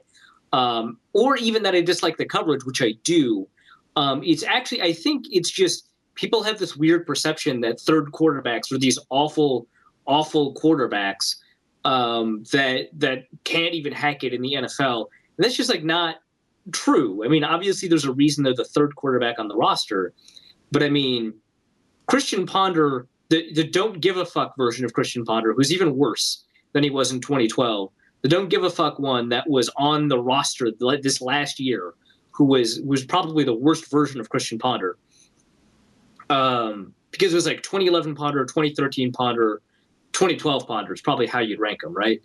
And then 2014 Ponder. That Christian Ponder is definitively a better quarterback in terms of consistently moving the chains, in terms of getting completions on third down, in terms of managing an offense in a way that is consistent and diverse and all that, right? And I think there's a reasonable argument that Christian Ponder is not one of the better third quarterbacks on a team roster. And that's fine, right? But like you take a look at a lot of these guys, and a lot of them are much better than, and some of these guys aren't getting like jobs. Like I don't think Tyrod Taylor has a job, and he's just like a faster, quicker version of Tebow who doesn't have the same running mission, right? But yeah, and so I don't think that's the argument. I think the argument for having Tim Tebow on a roster, even if you don't convert his position to like fullback, is as a short yardage back on goal line situations, on fourth down situations, as a short yardage quarterback, he could be immensely valuable, right? And but didn't the Jets already do that with Mark Sanchez and Tim Tebow? Yeah, like Sanchez has to be sitting there just like, why is this guy not leaving me alone? Yeah, well, that's hilarious. One. Two, A, it's the Jets. B, Sanchez was still on the field, which means they eliminated a receiving option. Except the time he actually threw the ball to Sanchez and it just dinked off his helmet in like the most high school hijinks moment of that particular Jets season. One of the most Jets things, and also Tebow things, and also somehow Sanchez things to ever happen. It was just right. Not quite the butt fumble, but close. Right. And so, yeah, the Jets already tried it, but I mean, Marty Morningweg tried it with the Jets, with Sanchez on the field. And my understanding is that Chip Kelly, and in theory, Pat Shurmur, but really Chip Kelly can coordinate a short yardage offense a little bit better than Marty Morningweg. And so I think there's an argument for Tebow in short yardage situations. Is it worth the media stuff? I think yes. I think when people ask the stuff about like, is blank worth the media distraction or whatever, the answer is almost always yes, because the media distraction is like nothing, because the media distraction turns from negative to positive if you start winning. And if you start asking the question, is blank worth the thing? The reason you're asking the question is because you're admitting that this person can help you win games, but at the cost of like media expense or whatever, right? And if you start winning, then no one cares. And so now the media stuff is positive. And so, yeah, everything is worth the media. This whole thing is such crap. The NFL asked Chip Kelly to sign Tim Tebow because no one was talking about anything other than the draft, and everyone was getting sick of it. So Roger Goodell had a meeting or a phone call with Chip Kelly and Chip Kelly's people. Throws a kickback in Chip Kelly's direction. Yeah, listen, you don't have to keep him on. You don't even have to actually invite him to training camp. You can have some falling out or something, but we just need to. And hell, if you sell some Eagles Tebow jerseys, great. We'll sell them to the same people. We'll even send a personalized email out to the same people who went out and bought Patriots Tebow jerseys. Like, we'll just make sure to go out, send that out to them.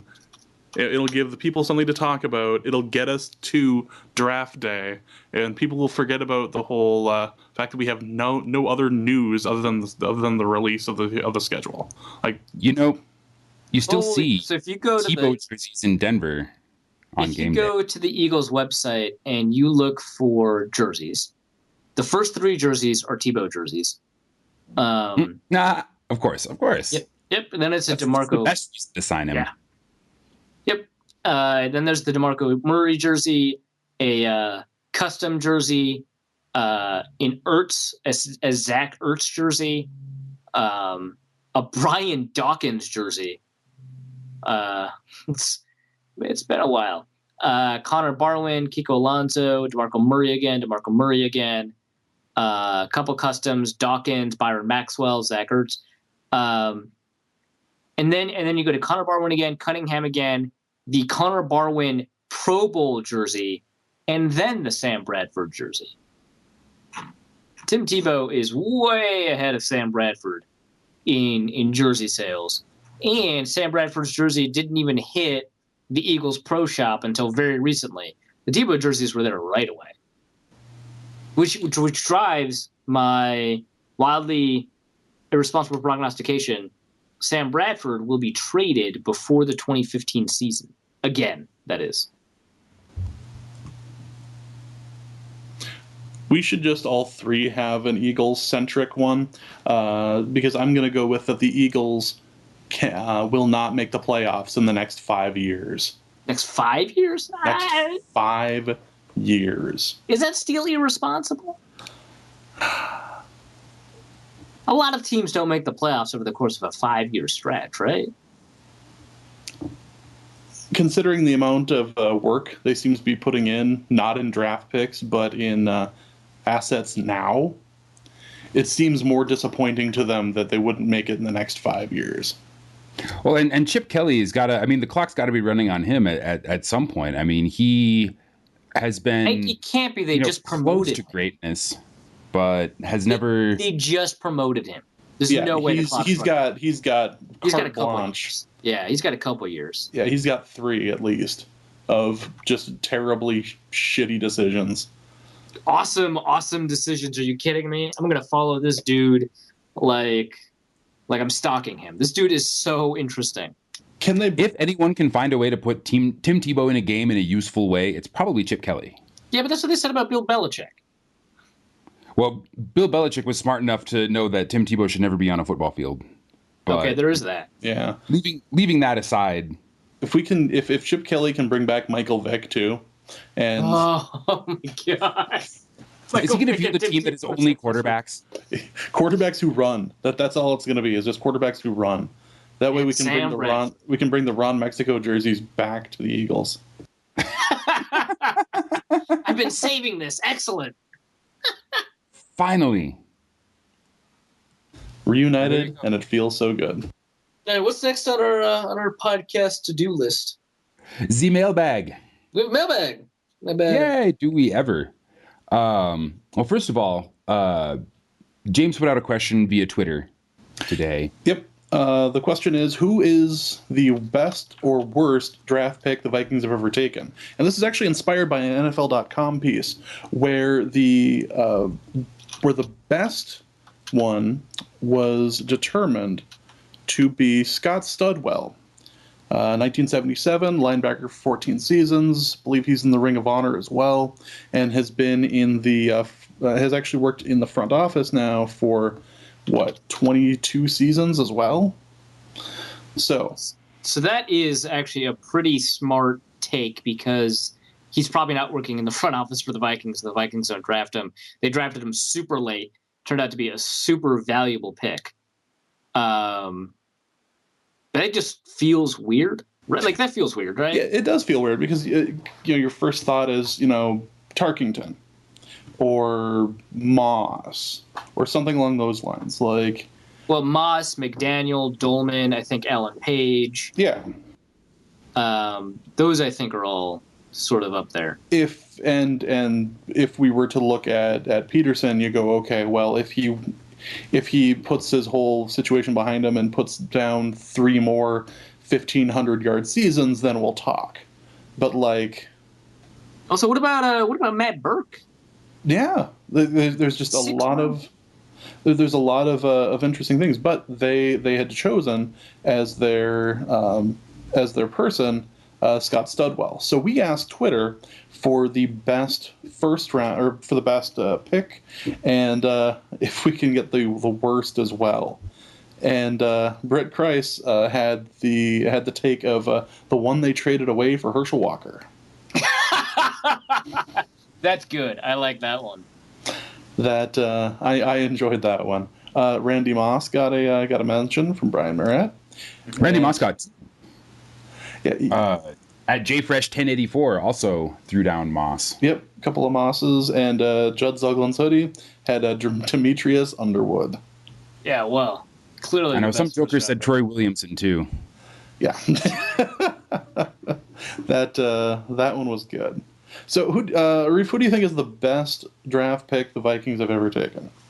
I'm going to stick with Alan Page because he does not become a Supreme Court justice in Minnesota if the Vikings don't draft him, right? But does he still become a Supreme Court judge, like somewhere else? Yeah, well, I don't care if he's helping some other state fix their legal problems. Yeah, screw them. You prefer him to be to think, act, and adjudicate locally? Correct. But yeah, no, so he's my favorite player. Obviously, I just mentioned earlier in the podcast that I have his jersey. And no, I think he's one of the best football players of all time. I think he's up there in the conversation with Randy Moss, with whoever the hell you think the best quarterback is, with Bruce Smith, with Lawrence Taylor. He's in that discussion. He's one of the best players of all time. And if you can't include that in the conversation, obviously Randy Moss is in that conversation too. And then I don't care how late you were picked. If you can't be included in that conversation, I don't think you're the best pick, because getting value out of like a late round pick is super important, and it's pretty incredible what the Vikings were able to do with Scott Studwell, and I thought that was a really smart answer. But I think the difference between having one of the best of all time and a dude who like pretty consistently made Pro Bowls, I guess, is it's pretty stark. It's a huge difference.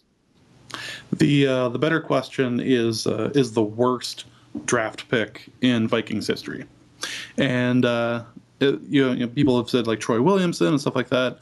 What about the 2003 draft where we had the number 7 pick and we didn't pick anybody? Like, that's pretty fucking bad. Well, yeah, I mean, we got Kevin Williamson, but we picked somebody just not in time. Like, and that's hardly the Vikings' fault. They had a trade agreement with Baltimore who didn't call it in. That's just bullshit. That's what that is. Never trust somebody from Baltimore. Never trust anyone from Baltimore. So actually, maybe the better pick was the one. Was it a year earlier, 2002, where the Vikings were going to select a defensive tackle? Time expired, and they picked Bryant McKinney instead, who turned out to be pretty good, but they wanted someone else at least that time. With Kevin Williams, they wanted Kevin Williams. I don't know. I mean, gosh, it would be very easy to say that Christian Ponder is the worst pick. I mean, given the formula and everything. But I feel like that's almost a cop-out answer. It is. Well, yeah, and he really did, like, nobody knew he was going to be as heroic of a bust as he turned out to be. Like, you can't predict that. Come on. Someone did. a couple people did. All right. Hell, I watched him at Florida State for a couple of years there, and just I'm a big Florida State fan, and I was still just a little leery about the whole thing. Harvin coming too was good, but that whole just bad juju. So I would say the worst pick. So everyone talks about, like, people talk about Troy Williamson, they talk about Demetrius Underwood, and I agree that it has to be a first round pick. Obviously, it has to be a first round pick. What about for the 1971 NFL draft, first round running back Leo Hayden? who ran for a total of 11 yards in his career, none of them for the Vikings. That's pretty amazing. I think it becomes a heads-up race between him and Demetrius Underwood at that point. It's true, because Demetrius Underwood never appeared in a game for the Vikings, which is a little bit different. Did he even appear in a game for the Dolphins? No? Question mark. He appeared in games for Dallas. He had like 4 sacks. Ever? No, ever. Like literally 4 total sacks in his career. But here's the thing. 4 sacks is still more in terms of an impact on a football game than 11 yards on 8 carries. We agree on that. Yeah. Yes. So Leo Hayden. That's like a terrible average too. Like it's 1.4. Stats on Demetrius Underwood include that he was only an off-season or practice squad member for the Vikings and Dolphins. Excellent. But he at least had sort of some talent. So locked away deep beneath all that crazy. Yeah. So those are the 2 worst picks in Vikings history. Thanks for inspiring that, James. I do think it's interesting that we were able to find actual players who were picked that were still somehow less useful than no pick at all.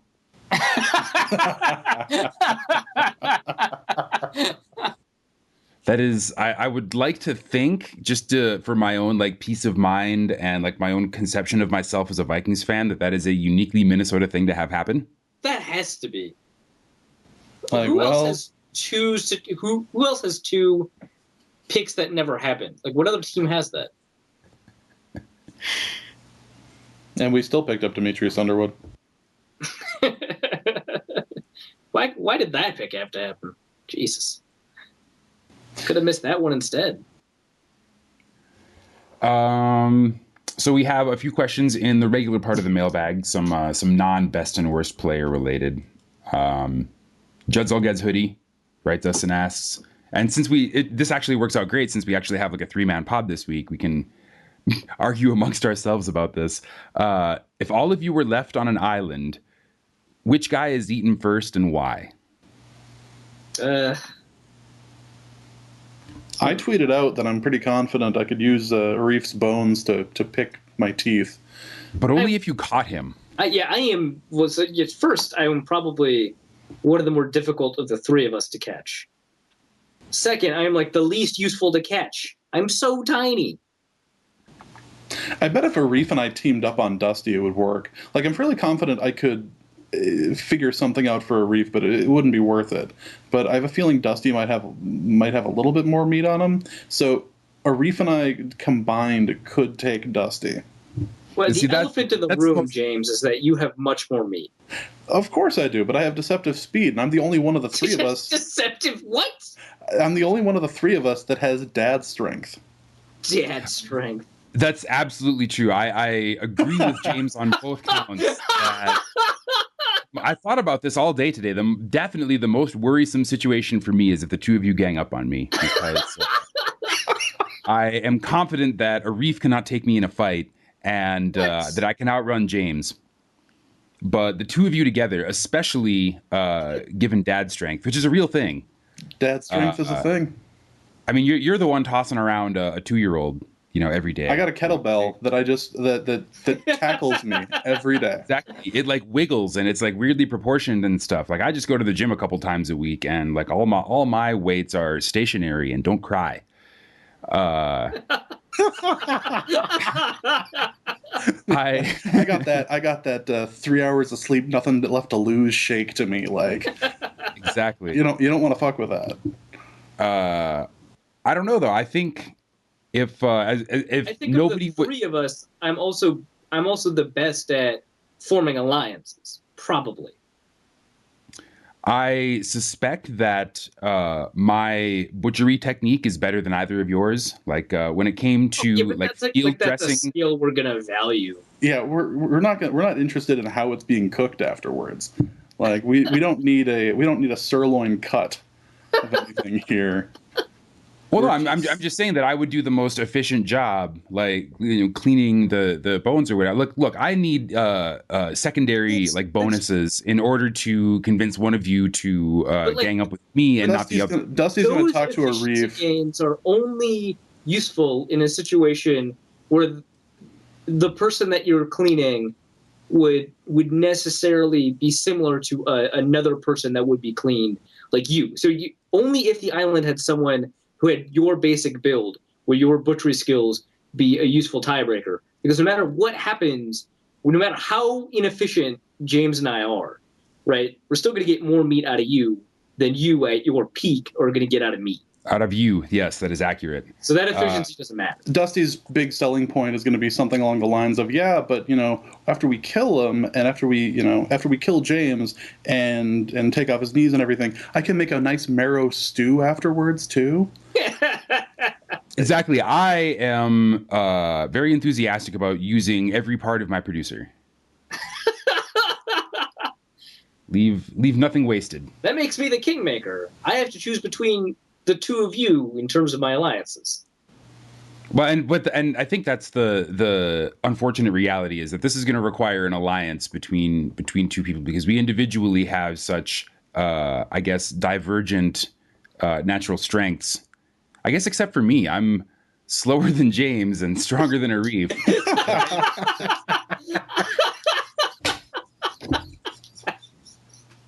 But I am neither the fastest nor the strongest.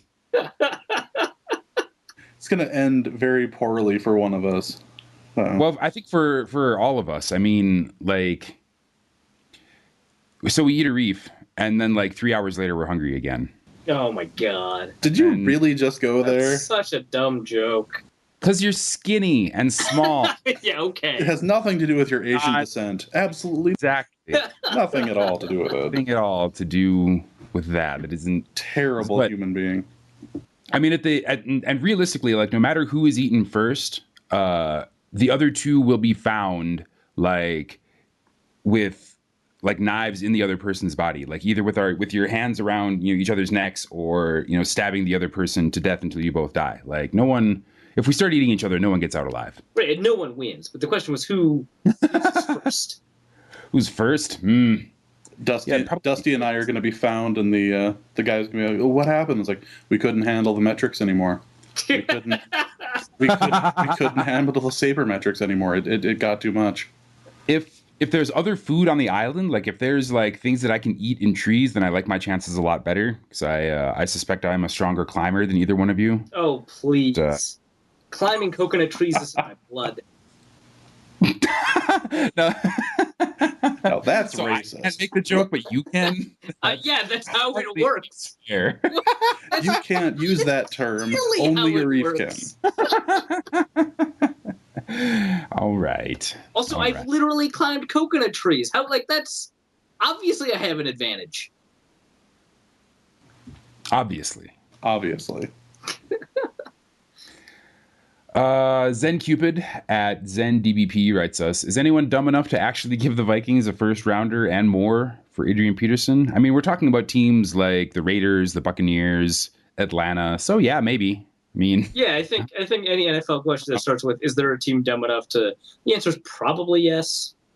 For years, nobody thought there would be a team dumb enough to take a chance on Tim Tebow. And then 3 teams did, one of them just this week. So life's rich pageant is always on display. The answer to the question is the Eagles, and we can move on. Yes, the Ryan Matthews, Marco Murray, Adrian Peterson, Tim Tebow backfield. He's just going to recreate the 4 horsemen from Notre Dame. Well, I think what he wants is to coach a rugby team. All right, next By question. God, he's gonna. Agromagnet at Agromagnet on Twitter writes us, assuming the first round edge guys are available, what do you look for in terms of fit at linebacker? I think is the question like if you could include the first round edge guys as potential linebackers? Yeah, in a world where where those players are available. Yeah. Who do you think would be best fit for the Vikings, I guess? Yeah, I think Vic Beasley, out of sort of all of the linebacker and edge guys, may be the best possible pick for the Vikings linebacker spot at will linebacker. And the things that you want to look for are probably just the things that Mike Zimmer described about what he liked about Anthony Barr. I think that's probably the easiest and simplest way to look at it. And there are a couple of things that Mike Zimmer talked about with Anthony Barr. The first is his fluidity. He had a lot of hip fluidity. He had a lot of movement. He had a lot of agility, which is much more important at linebacker than it is at defensive end or pass rusher, even though you do have to have a lot of flexibility and agility to sort of bend the corner and get a sack, because there's a lot of ways that you could win against an offensive tackle. I mean, you can look at Brian Arakpo, for example, who's not very agile, never was very agile, and he produced a lot of sacks before his injury. There's a lot of different ways that you can win, but as a linebacker, you just need to be fluid and agile. You need to be able to change directions quickly, and you need to be able to get around and through blocks. So that's one.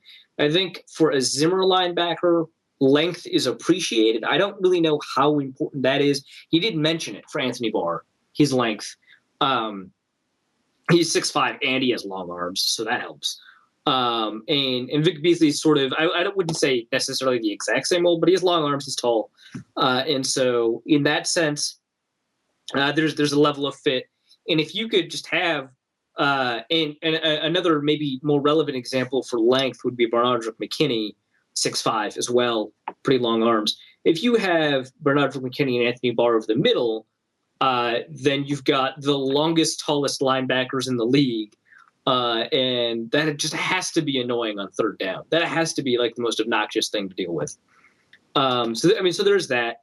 But I think more than either of those two qualities, the first of which I think is probably very important, I think instinct is the most important. And one thing I did not mention is speed. That seems to be super important given who the Vikings have acquired at linebacker. So I'll mention that real quick. Anthony Barr ran a 4.66 at the combine, very fast for a 255-pound linebacker.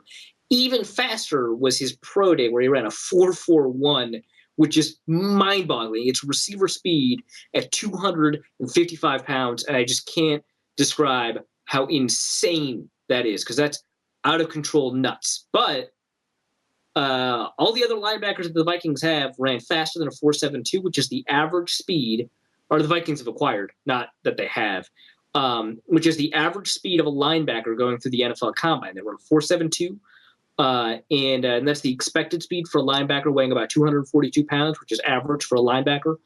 And all of the Vikings linebackers that they've acquired are faster than that. So that's important too.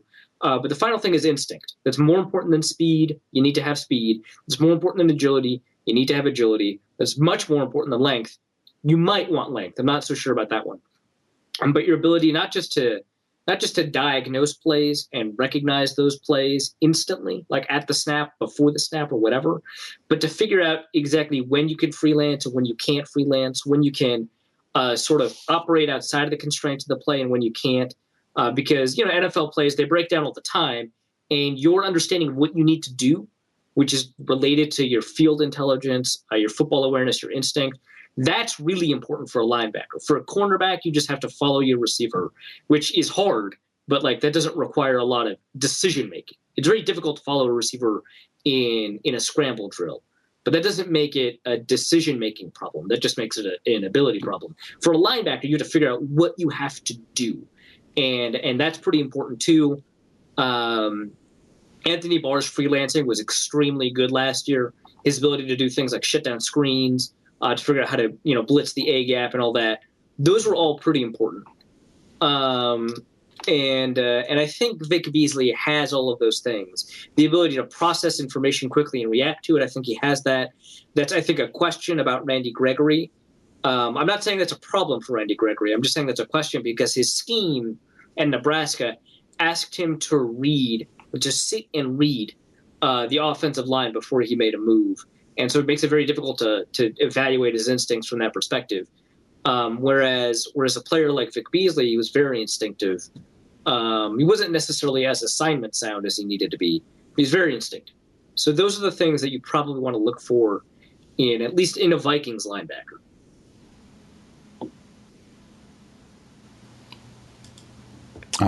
Let's see here. Isaac Huntley at Mullet Ike. Great handle.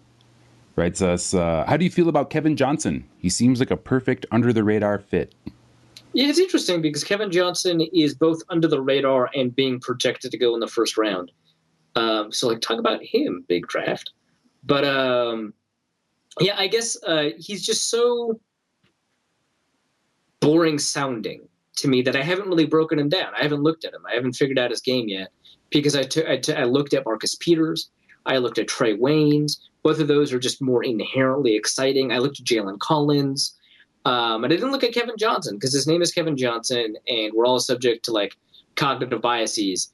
And from what and so it's not saying that Kevin Johnson is bad or that he is a boring player. It's just I haven't taken the time to look at him because it's never struck me to look for him. And so I can't give a really good analysis of him, but I can tell you that people I respect really do think he's very good and that he's definitely worthy of a first-round pick. And my guess is, based on how people have been describing him, that he's a much better scheme fit at cornerback than Trey Waynes, who's been mocked at the Vikings a lot. And finally, Jason Barham at Burnham83 writes us with 3 questions. First, what player would make you go, God damn it, no, if the Vikings drafted him? For the love of God. That question was worded strangely, but I think you get the point. Well, I'm just trying to figure out in my head what the parameters are, because I could, if they drafted like Marcus Mariota, I'd be like, God damn it, no, even though I think he's a good player, right? Like, why would you do that? That's the sort of thing Chip Kelly would do. Like, right? Come on. But it's just, we have quarterbacks. Shut up. In fact, by the way, I'm not super against drafting a quarterback late in the first round or in the second round, although I'm not super for it either. I think there's a defensible reason for it. I did write about it in my Bleacher Report article, but the reason is just technically Teddy Bridgewater is not a franchise quarterback yet. There is still a chance he could fail. More importantly, developmental quarterbacks suck. They are terrible. They're so bad. Your developmental quarterbacks almost never develop 95% of the time. And that's not even like a hyperbolic estimate. That's an almost true estimate. 95% of the time, they don't develop.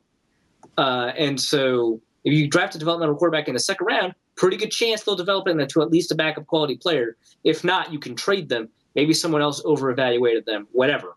So I think there's a possibility that you could draft someone early in the second round to be a quarterback, although I probably would be against it. There's at least a defense of it. But in terms of God damn it, no, I think a player that's mocked the Vikings a lot.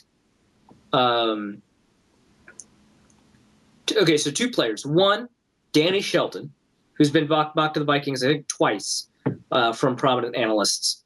There's no reason in my head you would ever draft a nose tackle after you have the depth that the Vikings have at defensive tackle and Linval Joseph as a starter. The Vikings had problems in run defense last year that had nothing to do with the nose tackle and everything to do with the piss-poor linebacker play the Vikings had. So that would make me upset. Landon Collins would make me upset because I don't think he's very good. But I guess Trey Waynes, for reasons I've outlined before, I think he's not very fluid in a way that Xavier Rhodes was not. Like, Xavier Rhodes ran a really poor set of agility drills at his pro day. And whenever I bring up Trey Waynes' agility drills, people will, and I think it's reasonable for them to do that, people will point out that Xavier Rhodes had even worse times, just abysmal times at his pro day. But the thing is, Xavier Rhodes made up for it in ways that Trey Waynes can't. First, he was a more explosive player. I think both in testing, but definitely on the field. He was a faster player on the field. He was more route diverse. He could process routes faster. He was very good at processing offenses. His grabbiness was a result of being a little physical. Trey Waynes is a much grabbier player, and he does it because he's not good at covering interior routes and stuff. I don't think Trey Waynes is a first-round quality cornerback. In the second round, I could see it. There are tools to work with. But as an athlete, he's relatively average because he only weighs 186 pounds. And that's what weight he was when he put up those numbers. Xavier Rhodes, if I remember, was over 200 pounds when he put up his numbers, which are much more impressive and imply a lot more about the force he brings to bear. He's a lengthier player, which means he can make up for some problems he has in agility, and we saw that. Actually, I think the best example may have been the Carolina game when they tried to beat Xavier Rhodes with multiple comeback routes with Kelvin Benjamin, and he shut them all down because of his length.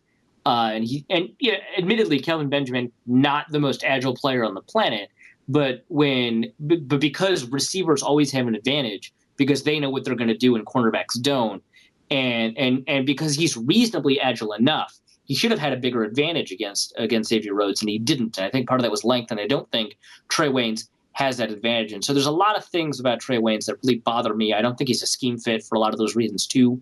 I think his processing speed is really bad when it comes to reading offenses, even though he can read individual receivers pretty well. And he was used in a very, very particular way at Michigan State that cornerbacks are not used in Minnesota. They're used that way in Seattle. They're used that way in Jacksonville. For a while, they were used that way in Houston and in Pittsburgh. And I believe that's how they're going to be used in Tennessee. But that's not how they use them in Minnesota. And so I don't really like that idea.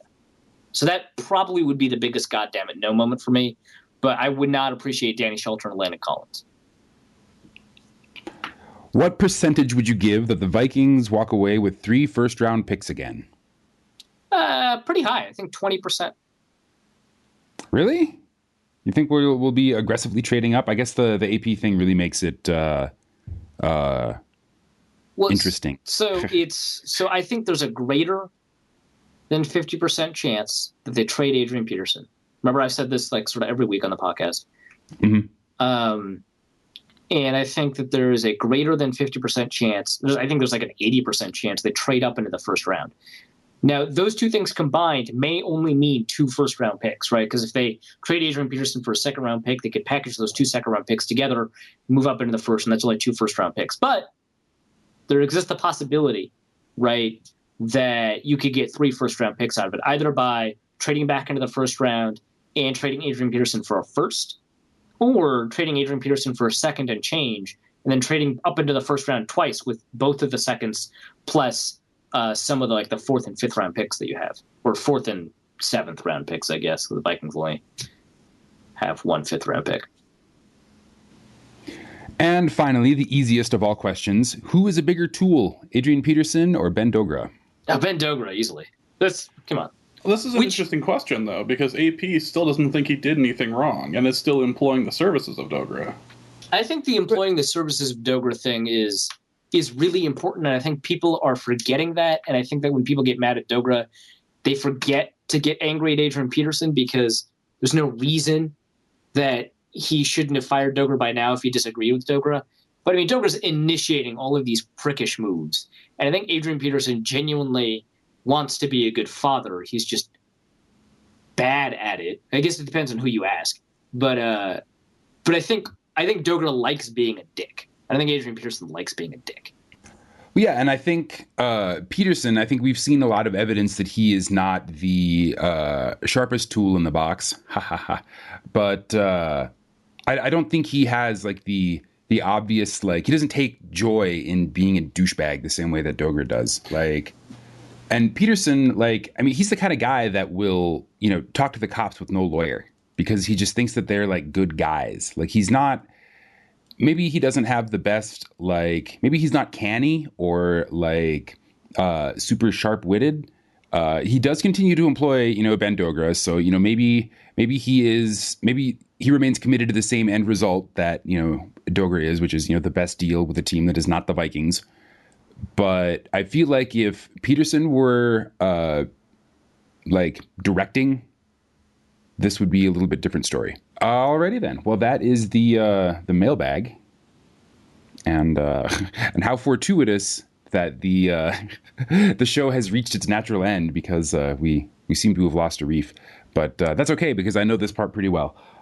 You can find Norse Code on dailynorseman.com, as well as our website, norsecodepodcast.com. You can also find us at facebook.com/dailynorseman. Like our page and get updates when new episodes drop. Again, feel free to donate $5 to the show. just by going to NorseCodePodcast.com and checking out the little PayPal link at the bottom of the page. Thank you in advance for all of those who do choose to contribute to the show. We talked about it a lot on the show, but make sure that you check out the Draft Consensus Big Board or collection or meta big board, I suppose, at VikingsTerritory.com. That's where most of Arif's work will be focused in the next brief period, as well as all mock draft goodness in their database at DailyNorseman.com. Arif is at Arif Hassan NFL on Twitter. You can follow him and check out his Twitter lists. He has some excellent lists for drafting, for football in general. His Twitter game is on point, so make sure you at least follow him. You can follow the show at NorseCodeDN. You can subscribe to us on iTunes and Stitcher, but please make sure that you are subscribing to Norse Code, the #1 podcast for your Minnesota Vikings, because otherwise you will receive no updates, as the other feed died on September 11th, 2014, which is not a purposeful choice. So get those thoughts of conspiracy out of your head. Turns out jet fuel is not hot enough to melt the podcast. It is not. That is our intrepid producer, James, who is at Big Mono on Twitter. Do you have any events coming up that you would like to plug? I have nothing, and I love it. Me neither. I am at Dusty O'Connell on Twitter, and this is my primary hobby and way to, communicate with the outside world. So from all of us here at Norse Code, our formula is this. Chris Cook, you're not going to do shit on September 14th. We'll see you next week. Norse Code is the official podcast of the Daily Norseman SB Nation blog and is produced with cooperation from Pompous Jerk Productions. Pompous Jerk Productions. Attitude with attitude.